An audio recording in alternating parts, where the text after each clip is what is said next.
Ready to go? Ready, sir. Let's do it. Okay. Hey, everybody. Nice to see you again. Welcome to the Los Angeles Unified School District Summer Enrichment Program, where we talk about food, nutrition, and the culinary arts. And today I have a very good friend, a very special chef, who is a great chef in New York City, Chef Marcos Gonzalez. And maybe Marcos, lean into the camera a little bit there so we can see you. Right here's perfect. Hello, chef. Yeah, a little. There we go. There we go. There you go, chef. Hello, chef. How are you? So great to see you again. Likewise, very happy to see you. So Marcos has been a chef in some of the top New York restaurants, Monkey Bar, Colicchio and Sons, Palais Restaurant. So he's done American cooking, French cooking, many different kinds of cooking. And so we're very lucky to have him today.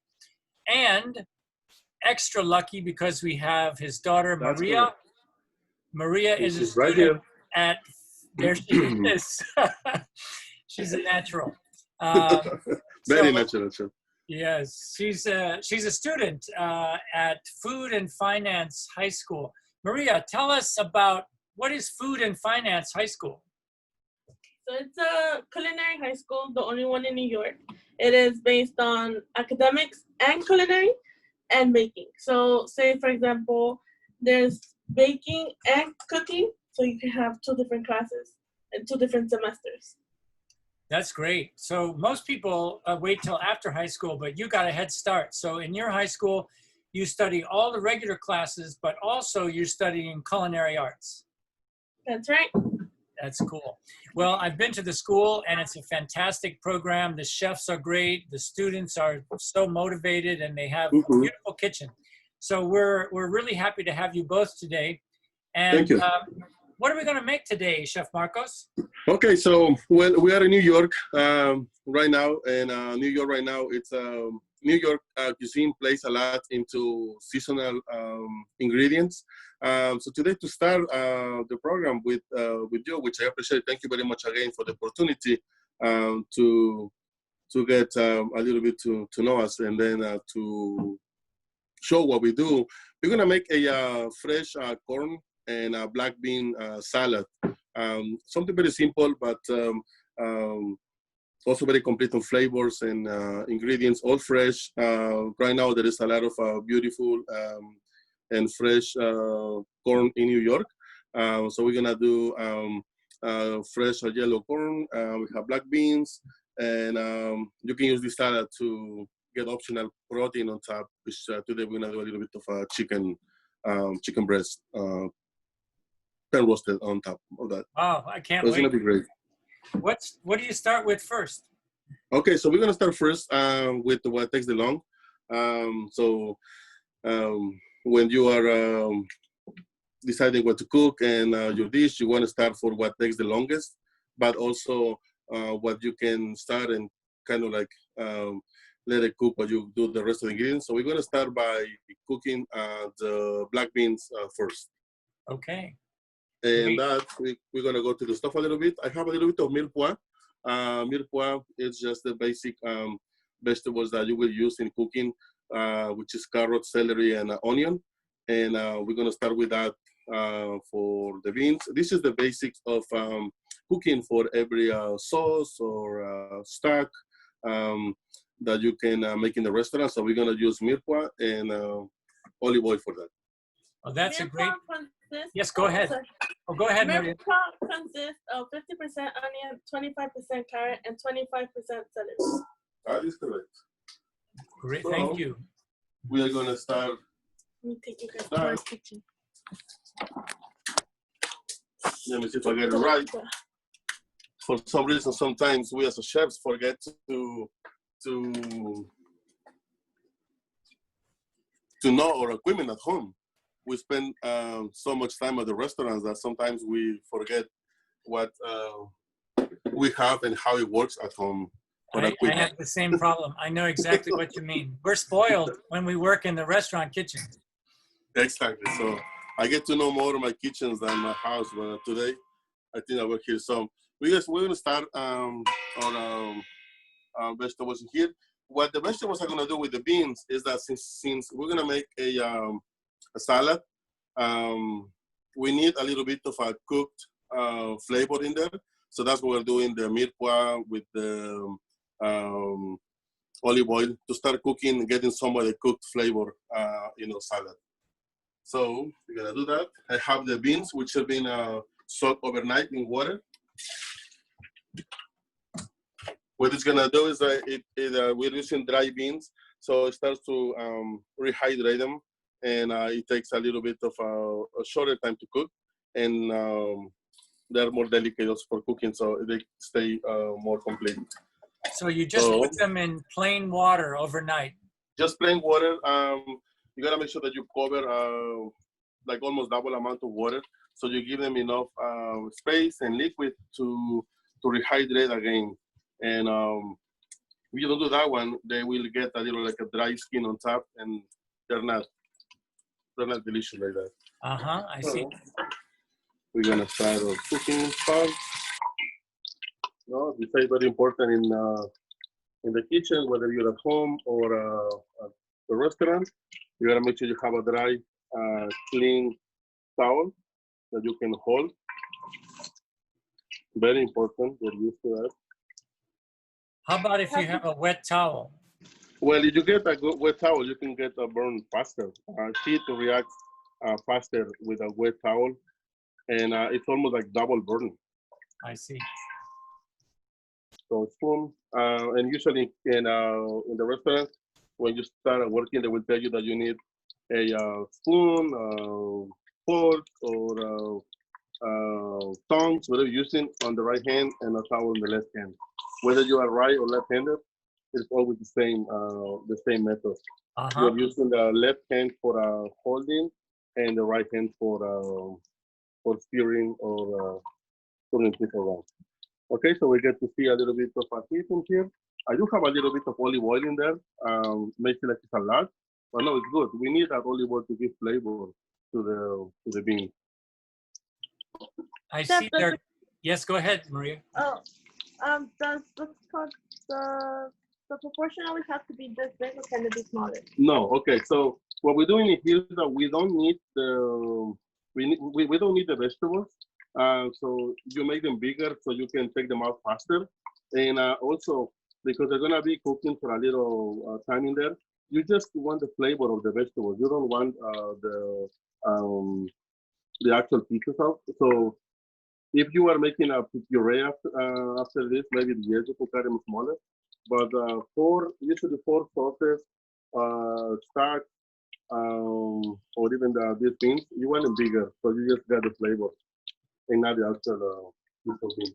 Can you use them? Yes, you can. In fact, back in the days when I started cooking, we used to make something like this, and then the same mirepoix, the chef will make you make a beautiful small dice to put it back into the bean salad in this case, which we're not gonna do it, but that was very usual back in the day. Even right now I have a high heat, but it still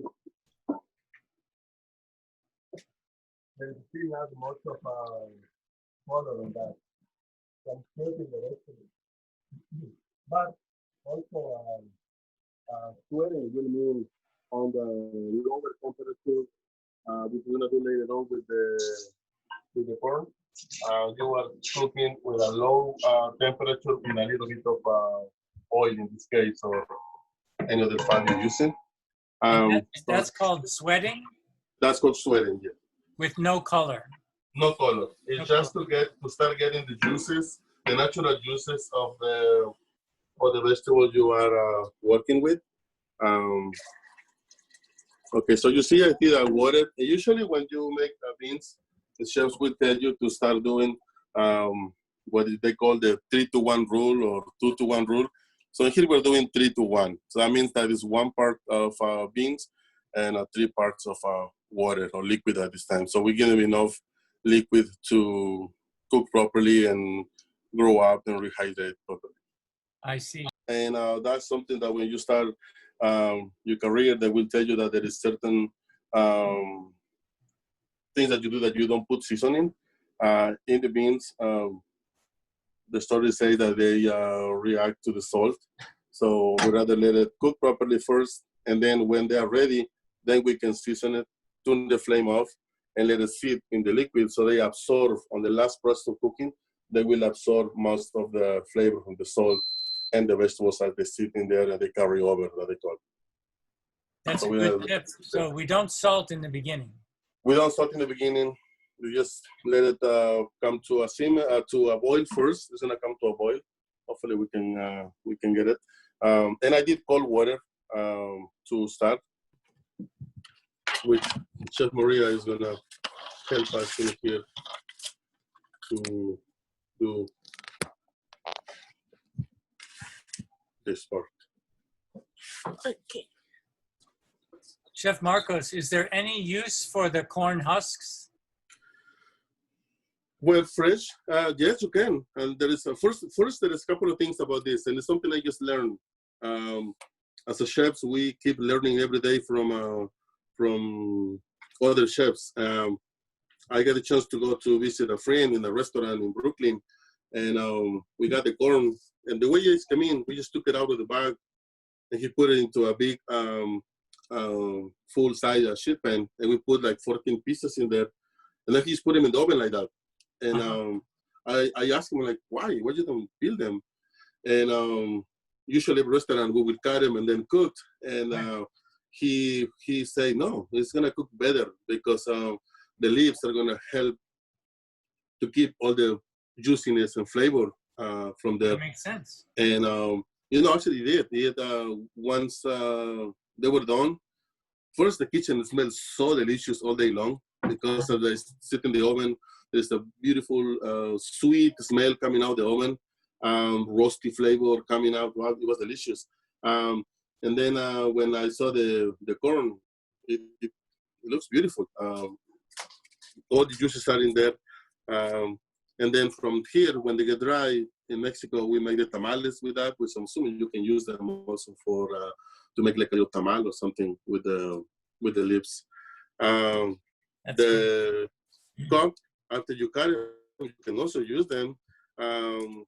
We say that you can make a delicious vegetable stock with it, so you can cook the beans with that, for example, or you can make a soup with that instead of adding water. All you have to do is get the corn cob, cover it with water, bring it to a boil, let it cook for like 25-40 minutes, and it will be ready. And you have a delicious corn stock that you can use for a soup or anything you want to use it. Okay, so let's put it to do the corn. First, of course, peel it. If you have a paper towel or kitchen towel like this, you gotta make sure you clean it properly. You don't want to have those pieces of the, looks like a yellow hair coming into your salad, so clean it properly all the way. Or you can do it my way and just try to clean it like as possible. You can just be Maria and do it. Okay. That's the good thing about cooking. Sometimes there's several correct ways. Yes, and there is none perfect one. There will be always a different one. And the one thing that my very first chef used to tell me all the time is when I used to ask him, Chef, you tell me one way to do one thing. The sous chef comes and tell me a different way to do it. The executive chef comes and tell me one more thing. It's like, which one is the best way, you know? And he goes like, Marcos, there is no one way. At the end of the day, it's not which way is the best. It's how many ways you know how to do the same thing. Mm-hmm. That will make you better every day. And it's very true. Very true. What I have to do is just keep it in your pocket as options, and it will come. Okay, so we're gonna cut the corn in two. Now from here, it's a different ways to do it. Just cut it one, there you go. So you cut it in half so you can hold it, so you can have like a little base to hold the piece and it don't slide. Be really careful when you work at home with knives. And it just goes in one side and you go all the way down, trying to get as little as possible of the cup. It will be really, really bad in your palate if you have that one. This part of the knife. That's correct. And you use the part. Now, different ways of cutting. When you hold your knife, hold it properly. Make sure you hold it properly so it doesn't slide on your hands and it's dangerous. Make sure that what you're holding on the base is firm. And then start from this angle of the knife right here, and you're gonna use around this part of the knife. Okay. Meaning that you start right there and just let it go down. When we say that, it's because there is different ways to cut. One will make the juices of the vegetable coming out more. That means that you are damaging the vegetable, you're hurting. You don't want to do that. You're very delicate. Try to have a sharp knife. And if not, just make sure you do it properly like that. Now, this is one way, which is pretty much the basic way. The other way, it's when you work in restaurants, certain chefs will ask you to do things different. And that one is to get better results. When you do that way, it has different pieces, different sizes. And you can get like all this part. This is also part of the corn. I see. Most of the flavor may be here actually. So unless you're using a stack, you're gonna waste it. Give me 1 second, let me check the beans. I'm not an expert, so don't. I'm still learning. That's okay. We're all still learning. I lowered the flame on the beans. Okay. So they can cook properly, and now we're gonna continue to do the key for everything. Just love what you do. Don't take it as a job. Take it as a part that you love in your life every day. Then it doesn't seem like work. It just seems enjoyable, and it's spending your time in a useful way. Exactly. And I think it's just I found it very, very entertaining to do cooking. The heat, the rush, the pressure. I think it's just something I just love to do every day. I agree. Okay, so together, all of us, once we start cooking and putting things together, it just gets more fun. Yep. I think that sometimes we as chefs are a little too oh my God, follow the recipe. There is something like this, is just to have fun at home. Have fun. I think that's the key. Make it as enjoyable as possible. Put it together.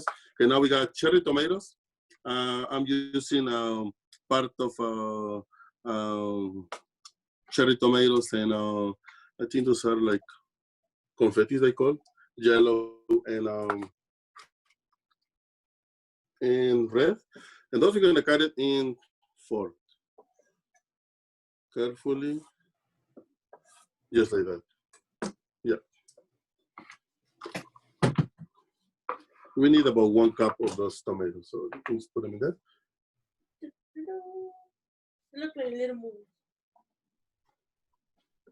Okay, so we're gonna do the tomatoes.